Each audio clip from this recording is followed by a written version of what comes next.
Hi mga kasarapi, ako nga pala si Bulen. Masarap ako magluto, pero mas masarap pa akong kumain. Kaya tara, let's G! Andito nga pala ako sa bahay ng ate ko ngayon sa Taguig, kaya bumili nga ako ng 1 kilong pusit. Yan, dami. At simulan na natin maglinis. Siyempre, tatanggalin natin yung pinakangipin niya. Ayan. Tapos, yung kanyang parang plastic. Maganda kasi pag walang plastic. Pangit pag may plastic eh. Tapos yan, tanggalin natin yan. Yan. Maganda kasi pagkakain ka, yung dire-diretso na lang yung subo mo. Yung wala nang sabit-sabit. Masarap sumubo pag walang sabit. Yan, tuloy-tuloy lang natin paglilinis. Kailangan matanggal natin lahat yan para malinis na malinis. Yan, tuloy-tuloy lang. Yan. At dito naman tayo sa mga rekado. Siyempre, una magpitpit tayo ng bawang. Pakak, pakak, pakak, pakak. Yan.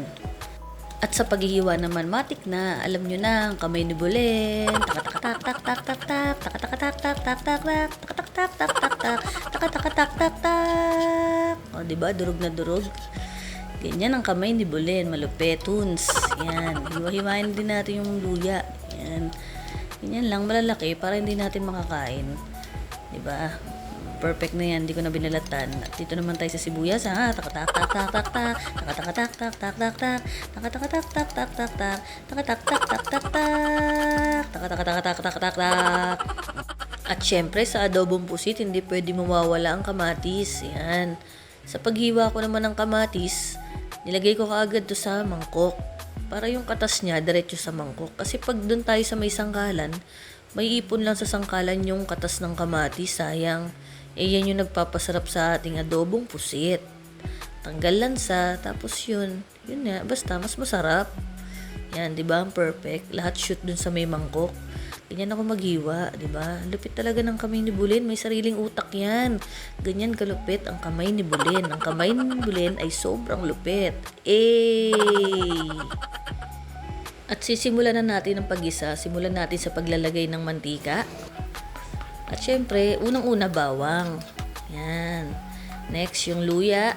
Yan, halo-halo lang. After nyan, syempre, sibuyas. Yan.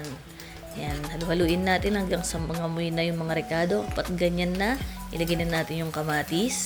Yan. At takpan muna natin. Pag ganyan na malambot na yung kamatis, piga-pigain na natin yan para lumabas na yung aroma, yung kanyang katas yan. Diba ganda na? Lagyan natin ng konting sabaw. At syempre, lalagyan na rin natin ng paminta. Ayan, ang hirap lumabas kasi namuumuo na yung paminta. Ayan. Kaya naman, ang ginawa ko dyan, ayan, inuntog-untog ko muna sa pader. Yan, para lumambot siya, para magkalas-kalas. Yan. Ang tigas kasi ng ulo, nakakainis eh. Kaya yan, sige, untog ka ngayon. Kala mo dyan. At syempre, hindi mawawala ang favorite nating tak-tak-tak, tak-tak-tak-tak. Ari Monjeng. At syempre, hindi makukumpleto ang adobo pag wala nito. Ang toyo. Toyo ng jowa ko.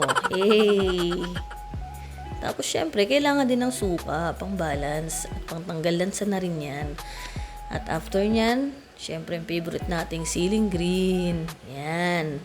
At syempre, tatakpan natin para kumulo. At kapag kumukulo na, ayan, syempre, lalagyan na natin yung ating pusit. Yan. Halu-haluin lang natin. Kaya naman hinuli natin yan kasi mabilis lang maluto yung pusit. Kaya hindi na natin siya sinabay sa gisa.